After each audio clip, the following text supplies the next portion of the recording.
Welcome to the final of the 5 St. Feuillien beer reviews here on the Brewed Palate, and thanks again to Artisanal Imports for providing these beers, and thanks of course to St. Feuillien for brewing these great Belgian beers. So the final beer, the Grand Cru, the cream of the crop of most brewers in Belgium, is this 9.5% Belgian strong pale ale or golden ale. On the label it says blonde de degustation. I don't know. I don't speak French or Flemish, but I read on their website that, you know, some Grand Cru, they say some Grand Crus use spices, but they don't. They just want a clean, you know, have some aromatic from hops and the yeast.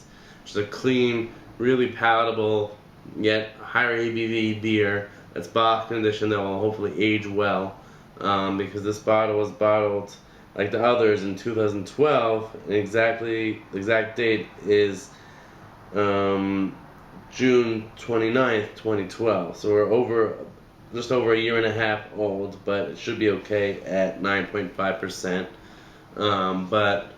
Because it wasn't in one of these big bottles where it's, you know, corked and caged, some oxygen will leak into the bottle over time and age the beer or oxidize the beer a little bit. So let's get it in the glass and see what this Grand Cru from St. Feuillien has to offer.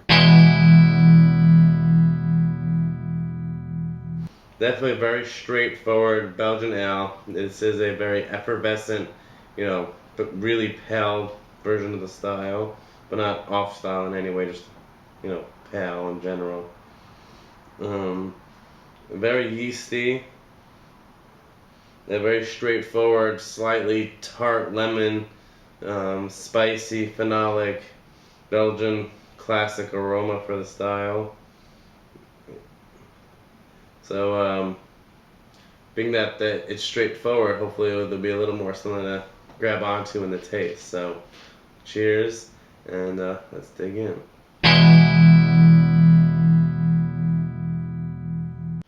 Even after a year and a half in the bottle, this is exactly what the brewery wants this to be. You know, of course they, you know, play up the beer in their description with the choice hops and the great aromatics and this and that. But from what I got from reading the description on the St. Feuillien website, is that they want this to be a Grand Cru, like a top-notch beer from their lineup, in that it hits all the marks for the style and it's palatable by anyone who likes Belgian beers and ends up picking this one to drink. So to me the flavor is like the aroma, very straightforward for the style, nothing off-putting, no extra sweetness like there were in some of the other, in the Saison and the triple, even though I really like the triple sweetness.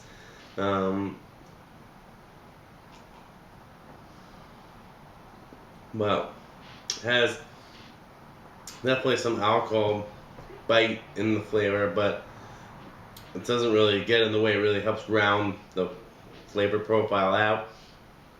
Has some nice amount of dryness in the finish from the bottle conditioning and the fact that it's high ABV Belgian beer, because with all that candy sugar in there, it ferments out and makes a nice dry finish, so that's really nice. A little bit of banana, a little bit of sweet malt, but mainly, you know, just straightforward. Exactly all the flavors that are meant to be in the style are there. Yeast character, banana, spiciness, a little bit of alcohol in the taste, a little bit of spice lingering in the finish. You know, very spot on. Nothing spectacular, but, you know, after I read the description, I was just hoping that this would live up to being a really palatable, classic version of a strong Belgian blonde ale. And it's exactly what it is. So I'm going to go ahead, drink a little more, and come back to my final thoughts on the St. Feuillien Grand Cru. Alright, so we're back with the St. Feuillien Grand Cru, just finishing it up here. Not much has changed since I first cracked it open, gave you my initial impressions. So I'll just be brief and then give you my food pairings and the rating. As I drank more, I think there's like a bit of a hop bitterness along with the alcohol dryness and the spiciness in the finish. So it never becomes too sweet, but there's definitely a little bit of a bite in the finish with each sip that keeps things a little interesting and unique to this specific beer, that makes it just a tad more unique than other beers of its style. Other things I noticed, there's definitely a nice sweetness at mid-palate, so you get some like spicy and lemony and banana notes up front. The banana carries into some malt sweetness along keeping the banana sweetness there, and then it finishes dry and leaves that some classic triple dry lemony bready notes on the palate. So a very well done beer that's definitely aging well. I could definitely see this beer aging for at least another year and still being pretty good, because it's not getting too sweet after a year and a half. So you can only get a tad more dry and a tad more well-rounded, but otherwise a very well done beer.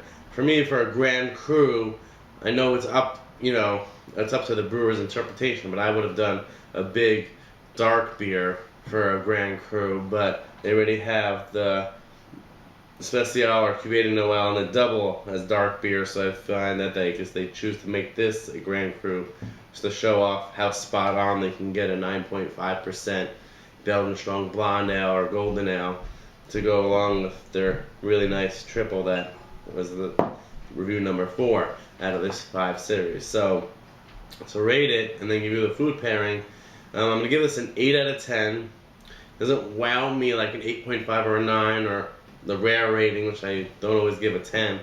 Doesn't wow me, but it's really spot on, and it's aging really nicely for being just over a year and a half old. Nothing to complain about. No off flavors as it warms up.